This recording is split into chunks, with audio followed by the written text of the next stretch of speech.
Well, the House of Representatives just voting along party lines a couple of moments ago to approve this opening of the impeachment inquiry into President Biden. Now, if this feels like deja vu all over again, it kind of is. You might remember back in September, then Speaker Kevin McCarthy moved unilaterally to open an impeachment inquiry into President Biden, but House Republicans claim that stonewalling has been occurring, with the White House refusing to answer Republican pleas for information and subpoenas. The White House saying that it is answering those subpoenas. It's providing Republicans with a wealth of information. At the same time, Speaker Johnson saying in the first week of December, he believes the best path forward for the House of Representatives is voting to open the impeachment inquiry, which they just did. He believes that will put them, in his words, at the apex of their constitutional authority. Take a listen.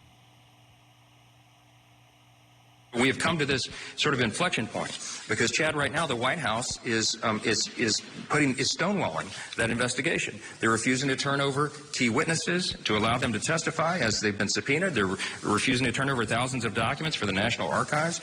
And the House has no choice, if it's going to follow its constitutional responsibility, to formally adopt an impeachment inquiry on the floor so that when the subpoenas are challenged in court, we'll be at the apex of our constitutional authority. This vote is not a vote to impeach President Biden. This is a vote to continue the inquiry of impeachment. And though Speaker Johnson said that usually a vote to open an impeachment inquiry is followed eventually by a vote impeaching President Biden, of course, that trial would occur in the U.S. Senate. Again, this is a late-breaking development. House of Representatives will continue with its ongoing investigations into President Biden and his son Hunter, who appeared on Capitol Hill today but refused to testify in a Republican closed-door deposition. So obviously a lot of moving pieces here. At the same time, what this changes on Capitol Hill, not a whole ton. House Republicans, though, believing that this will give them additional constitutional heft when they try and challenge subpoenas in court.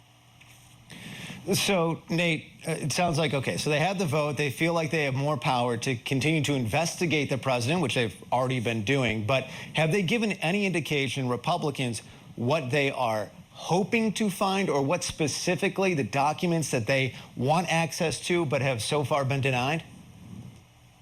Well, there's been a lot of, to your point, there's been a lot of hyperbole here, a lot of kind of working around what House Republicans say that they're looking for. They've made clear that they believe that they will find payments to Joe Biden while he was vice president from his son, from business entities that his son Hunter was involved in. The White House says that those are lies, that there is no evidence to suggest any of that. At the same time, they said the best way to do this is to open an inquiry to continue these investigations. At this point, though, a lot of accusations have been made about President Biden, but in terms of actual hardcore facts, a number of Republicans have admitted those have been hard to come by as well, though there is a lot of hyperbole here. One of the biggest talking points from House Republicans last week was a series of checks that appeared to show a loan repayment from President Biden's brother to him while he was out of the Oval Office. Again, not exactly clear how that factors into impeachable crimes, but at the same time, House Republicans